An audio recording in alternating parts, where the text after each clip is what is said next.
Hey, what's up, everybody? This is your boy Mike Jones for uGospel.com and uGospel Radio. And right now on the phone, I have one of the pioneers of Christian hip-hop, or as some say, gospel rap, the one and only Mr. Canton Jones. Can, man, how are you? What's up? I'm good, man. How you doing, Mr. Jones? We may be related. Yeah, I was going to say that when I did the introduction. I was going to say something like, one of my brothers from another mother. But, yeah, I'm doing good, man. It's good to hear from you on today. Well, first I wanted to say every, few weeks, every 2-3 weeks, I always get an alert from Canton Jones, whether you're being featured on a song, putting out a mixtape, something like, how are you able to just do so much? Man, music is like a hobby to me. And so just like people check Twitter or just as much as people, they're on Facebook, that's how music is to me. And so that time that they spend on their computer, when I'm on my computer, I'm doing music. And, and we can turn out, I could do 2 or 3 verses a day on a feature. I can do a couple songs on a mixtape. It doesn't matter because it's just something that I love to do. It's like a drug to me, And so, matter of fact, it's so much that you haven't heard. You know what I'm saying? And we just try to just keep it going, try to get the word of God to as many people as possible. Sometimes people are not feeling one song as much as they're feeling another song or one style. Like they're feeling another style, and I try to become all things to all men, so I might win some. And and so you got to kind of keep pushing, just stay out there. Right. So I'm not doing music to stay into the public's eye, and in fear that I might fall off. So I got to do X amount of songs a week. Man, it's just me having fun, mashing and collaborating with my brothers and sisters. Always trying to assist them, try to be a blessing to them, whatever they're trying to do, anything that I can do to help, and they need me to feature, I'm there for them, and so that's why it seems like it's a lot. Well, it is a lot, but I just have fun doing it. Speaking of features, a few months ago, we did a post on uGospel.com about the Awesome remix, which, was originally recorded with Charles Jenkins. But the remix featured, it was you, Isaac, Jessica Reedy, The Truth. How did that whole remix come about? And what was your verse about in that song? Well, my verse was really about just telling people about who Jesus is, Jesus the Son, Christ the King of Kings, and he's God on earth, my Messiah, born and raised to give us all a second birth. And so really telling those people about Jesus, because sometimes, in urban music, sometimes, you never know who's going to listen to it. You might have somebody that's a dope boy that may be listening to other parts of the CD. If somebody gave it to him, and he may run into that. And so that's almost like my little sermon, almost my little piece right there, to say, man, let me take you to church real quick, give you some word to let you know how awesome God is. He sent his son to die for us, and that's what my verse was about. How the song came about, man, The Truth and their squad, they were on tour. And I have this little spot that we do events at, and they were using my spot to rehearse for their tour. And so Jessica Reedy was on that tour. The Truth was on that tour. Ambassador was on that tour. And I think Molly Music was on that tour. So they had a couple guys on the tour. And, man, they took a break, and I was like, hey, y'all come to the studio real quick. This is an idea that I have. And so Isaac Kareem lives maybe 10 minutes around the corner from me. So we're practically neighbors and real good friends and brothers. So I called him, so he came over. So we all did our verse that one day.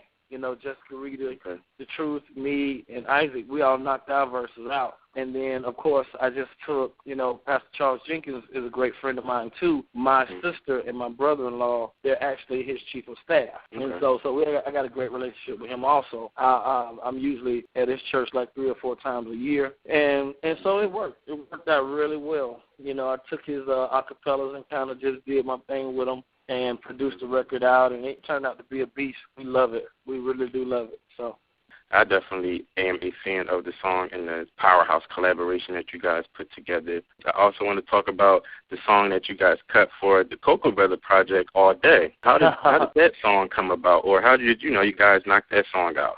Well, Coco has a great relationship. You know, of course, his wife is on there, Joanne Rosario Condry. Mm-hmm. My artist, Erica Combo, is actually at the end of that song, Taking Us Home, and myself and Coco. But then he has a great relationship with Angie Stone. And, you know, she rededicated her life and started just changing her life around and wanted to do more positive music. And she said that someone prophesied to her that a new sound would come out of her. Man, she came into the studio, really knocked it out, man. The power of God was in the room as she was singing, and we had a chance to even talk and pray and worship before she got on the mic. And so it was a really, really, really good experience for me. I met a new sister in the Lord, Angie Stone, and man, I mean, it's a powerhouse collaboration. But when we got together, man, we were praying and crying and worshiping and swapping stories and telling of the goodness of God. And so it was really an encouragement to her as a new believer, and that's what we wanted to be. We wanted to be that support, and not judge her but love her, and that's how that came about. I say, you know, as a person that is a fan of music, that's one of the best things that I do like is collaborations, or when artists all come together to make a quality piece of work, and that's definitely an example of what you guys did with that song. Amen. Thank you, bro. Now, as I was saying earlier about how you having so many things going on at one time, like there are a few projects that you have out, you know, that I do want to talk about, with the first one being the live CD DVD compilation that you recently put out, CJ Talks. So could you kind of tell us about that? Was that your first live DVD recording? Yes, I did CJ Talks in 2006. Okay. And I was working at World Changers at the time. Pastor Creflo Dollar. I was the youth praise and worship leader, and I was also signed to their label. We did the recording, we did the DVD back then, put it together, and because of the distribution situation that we went into, they wanted a new CD. They didn't want, I guess they didn't want a live project, and so the project has been done for a long time, but we never had an opportunity to release it, and so we had a little gap where we could release it, and then that's why they put it out. And so that project, though, I mean, it just takes me back to where God has brought me from. He's been so faithful. He's been so awesome. And, you know, I remember in rehearsal, that song, I have a song called What You Want, where I keep going back, anybody want to praise with me? And like a little rock kind of feel. Well, I made that record in one of those rehearsals for that concert. And so a lot of people heard, you know, the album version of it before they even heard the concert version of it. But, you know, in one of our rehearsals, we were being silly and kind of slipped up on the song, man, you know, and having fun, and that's how that song came about. So I really remember that experience like it was yesterday. The brothers that played on that song, they were really a blessing to me at my time at World Changers. And, man, God has really, really been awesome. I know you performed at the Stellar Awards, not the 2013, but the 2012 one. Was that your first time performing on the show? Yes, it actually was. Yep. And I had a great opportunity, of course, collabing again with my brothers, The Truth, LeCrae. And, man, it was a real good look, man. It was a real good opportunity to have some quiet time with the brothers. We sat and talked and kind of swapped ideas and, you know, God, man, what you think about this, what you think about that, and it was just some real, real good fellowship, you know. There's actually an image floating around on the internet of The Truth, LeCrae, myself, and Pastor Charles Jenkins, because he prayed that day.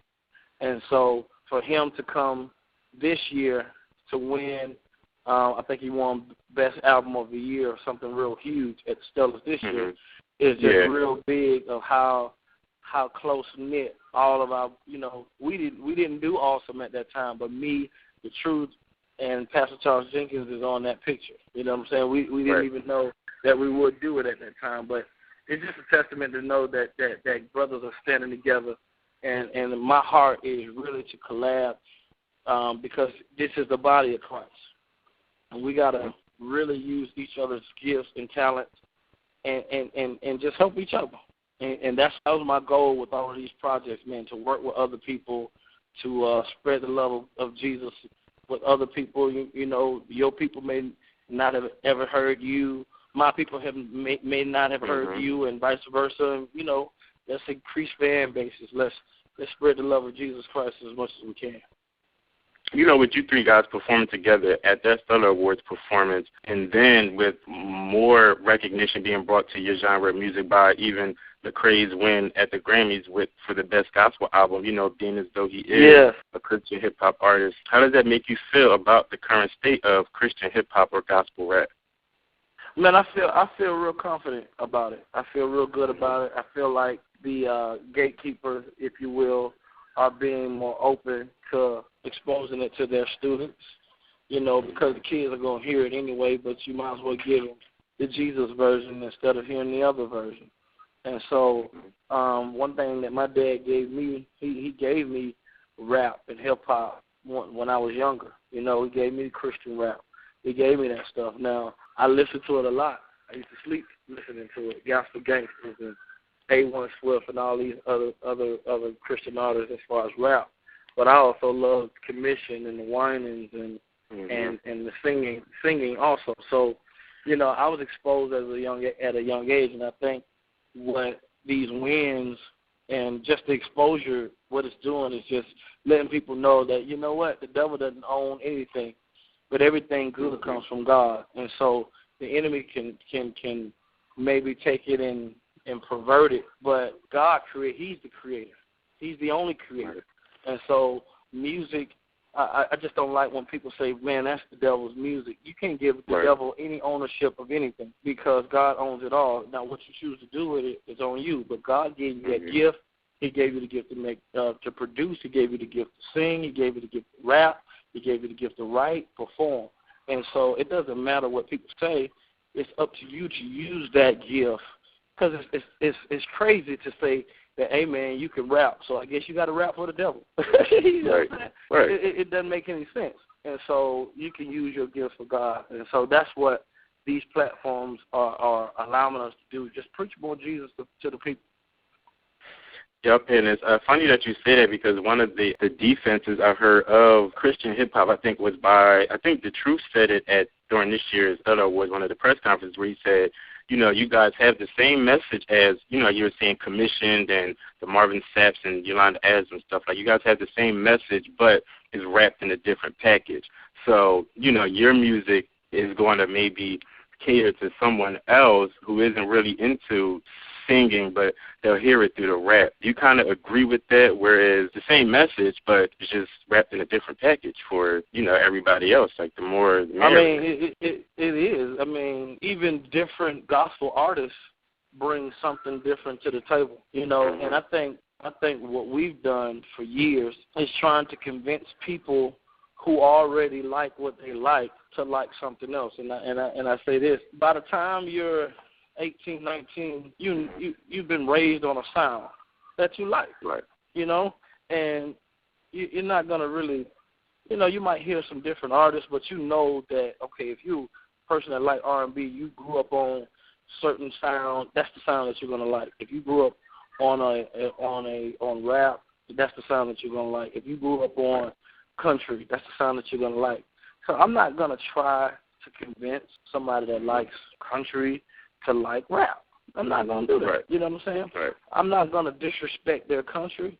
They're not going to disrespect my rap or whatever sound that I like. The whole thing is, what are you saying inside of the music? Because there are country songs that talk about love. There are rap songs that talk about love. There are R&B songs that talk about love. There are rock songs that talk about love. Everybody got the same subject, but it's interpreted in different ways. And so why can't there be a gospel song? A gospel song to talk about Jesus, a rock song to talk about Jesus, a rap song to talk about Jesus. And my job is I don't have to try to convince those people who already know Jesus to like my sound. I don't. But I am supposed to get to the people who like this sound but may not know Jesus. That is what my music is for. You see what I'm saying? And so I'm supposed to get to those people who like this sound of music because I think sometimes forever, you know, and I've been doing this for over 10 years now, we're always explaining. We got to break it down. We got to justify. Yeah. Well, it's for the young people. And then I'm like, you know what? It ain't really for the young people no more. Yeah. It's for everybody. Rap is universal. You know, well, the reason why they do that is we ain't got to explain that. If you anointed, man, God gonna show himself. And so I'm kind of out of the explaining phase of this thing and just do what I do. You know, because sometimes if you don't do what God has given you to do, it's just like David when he went to battle. When David went to battle, Saul tried to put on his old armor on David. And David was like, man, I can't swag like that. I come from a new generation. You know, all I need is some rocks and a slingshot. That's all I need. All that other stuff is old school. It's gonna slow me down. And so he was able to slay his giant with the gifts that God gave him. And he was able to tell him, I just can't do that. Trust me. And then another thing he was able to kind of say to Saul is, look at all the other guys that is wearing that armor. They're getting killed, right? So why don't you let me do what I do? And so that's the whole thing. I'm like telling the Sauls of the world or all the old school, you just got to trust us and let us do what we do. That couldn't have been worded any better if anyone else would have said it. Like, I agree with you 100%. Which project out now is the one that you're currently promoting? Man, I'm kind of promoting everything, all of them. and I'm going to tell you why. Because there are certain things people need, and God, he's getting on me to say there are certain things that people are going to always need. And so Honeymoon is to help build atmosphere for married people, you know, and for love and those who are considering marriage.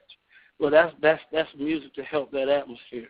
So I don't want to say, hey, well, while y'all concentrating on my love record, y'all don't need the kingdom business. No, you need to know about kingdom business all day, you know, and you need to know how to love your wife. So it's pretty much, it's almost like vitamin C, vitamin D. So it's all needed. It's a multivitamin, and so that's how we put it all out. And some people get their vitamin C from somewhere else, but we got the other vitamins for you. And so I just try to make sure that we put out enough because you never know what people need. Divorce rate is high inside the church. I'm forever just promoting it all. If you did know of a couple that was in the midst of maybe considering a divorce, which song would you recommend that they listen to from the Honeymoon Project? It'll be that Never Leave, track number 3. And what's the message in that song? It's pretty much vows that they're saying. You know, my verse is saying, I would never cheat on you. I'll never beat on you. You got me for a lifetime. And I can't talk to you, brother, because it's my wife's time. You know, I never put no one before you. And everything I do is for you. I'm an all-inner, 100%er, spring, summer, fall, winter. You know, it's pretty much saying that I'm with you, and then she says her verse that she's with me, and I think that's the one that I would suggest people to listen to. Currently, are you doing any tours, shows, anything you got coming up, concert appearances, performance? Man, I might have said that twice. I have. I'm a youth pastor, so I appear every Wednesday night at New Hope Church in Fayetteville, Georgia. And at 6:30 p.m. And I really love that opportunity to minister to the people through word. And we do music too. We get down, but definitely it comes in a word form. So I do that every Wednesday, and then you got to just go to CantonJones.net, and my tour schedule is up. We'll be in a lot of places this summer, actually all year. And so we have some overseas things we're doing. We're doing the One Love Gospel Cruise. We're finalizing a trip to London. So it's a lot going on. But, you know, I have them babies, man. I got 3 kids. I got a 4-year-old son, a 6-month-old son, and an 8-year-old daughter. And so we always try to make sure that there's a delicate balance between the road and home. Because those kids don't understand that I'm Canton Jones. They don't even know that. They don't care. They just know I'm daddy and where's daddy. And so I have to be a great steward over my first church first before I go anywhere else. As far as the family thing, I don't know if you keep up with the Mary reality show, but with Tina, that's one of the major pulls that she has is wanting to be home with her children a lot and, being out on the road doing the Mary stuff. Right. How can everybody stay updated with the latest news from you? CantonJones.net. You can go to, I'm on Twitter at Canton Jones. You can also like my page on Facebook as a Canton Jones fan. And so, you know, and I'm trying to be a good steward. I'm also on Instagram. I'm on social cam. I'm trying to be on everything, showing love in many ways, you know. And so, you know, holler at me. You know, I'm always posting pictures. I'm always doing stuff. And so I'm getting ready to start this controversial questions series that I'm getting ready to start. I got a book that I'm writing called 100 Questions. 100 difficult questions that people may have, but nobody answers those questions. Okay. And so I definitely can't wait to read that when it comes out. Hopefully, get a copy over to uGospel.com. Yes, sir. Yes, sir. Well, I mean, you can repost them. I mean, as soon as I put one up, you can repost them. I mean, just hard questions like what people may ask. You know, you may have people that you may think that people know these things, but we can't assume that they do know.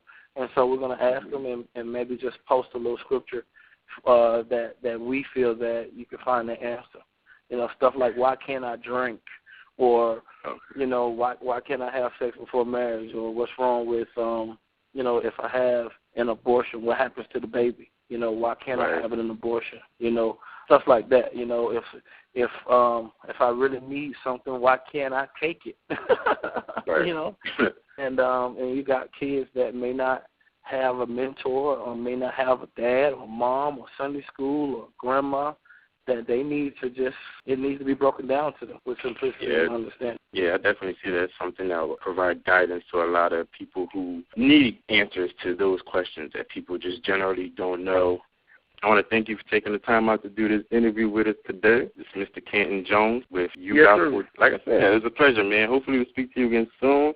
Next time you put something out, just let us know, and we'll be definitely more than happy to chat with you again, brother. Done deal, Mr. Jones. Great to meet you. No problem. Same to you. Have a blessed day, man. You too.